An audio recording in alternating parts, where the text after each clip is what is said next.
Assalamualaikum warahmatullahi wabarakatuh.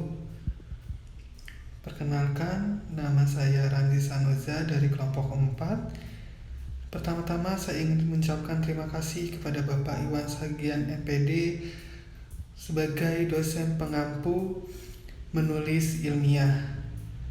Saya di sini akan membahas tentang jenis-jenis kutipan dan cara membuat kutipan.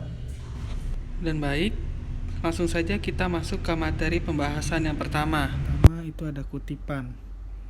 Kutipan adalah pinjaman kalimat atau pendapat dari seseorang pengarang ataupun ucapan seseorang terkenal, baik yang terdapat pada sebuah buku maupun majalah.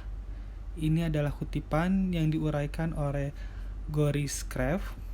Ia berpendapat bahwa kutipan bisa diambil dari berbagai macam sumber seperti media cetak, majalah, video, TV, dan yang lainnya yang dapat kalian ambil untuk memperkuat bahan kutipan Anda. Jenis kutipan.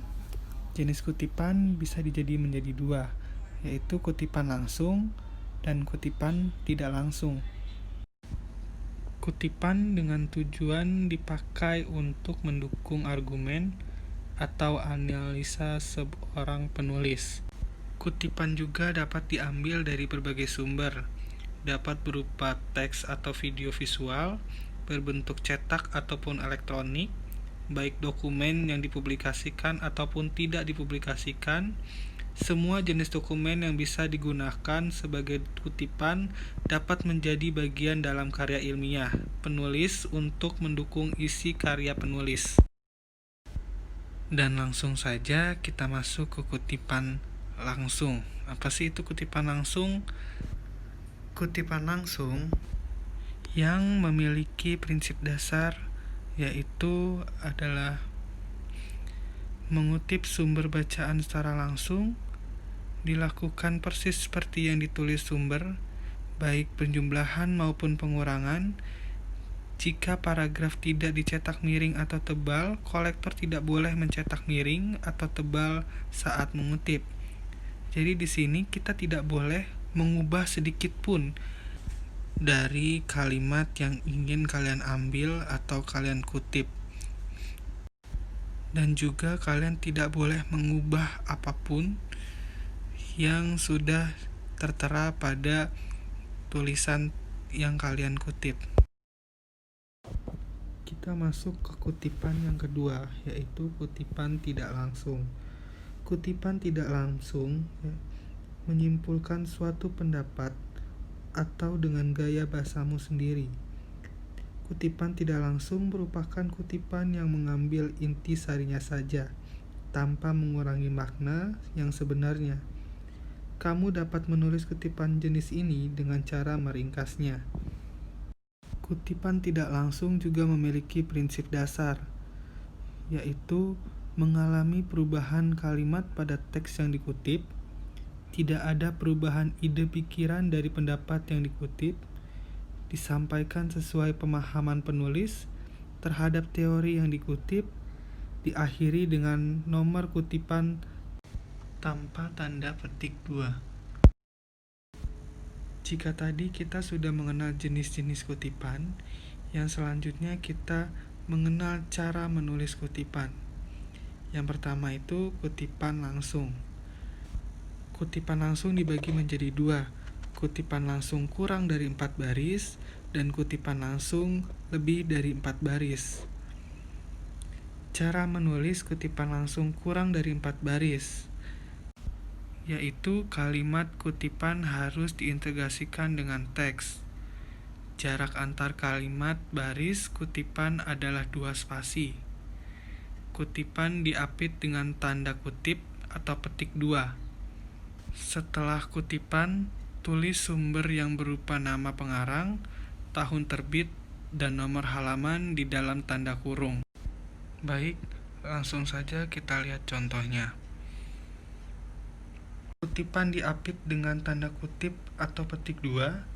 Setelah kutipan ditulis sumber yang berupa nama pengarang, tahun terbit, dan halaman. Atau bisa juga merubah sumber kutipan berikut ini: nama pengarang dan tahun terbit, dan diapit dengan kutipan. Seperti contoh berikut ini. Tadi sudah memahami kutipan kurang dari 4 baris.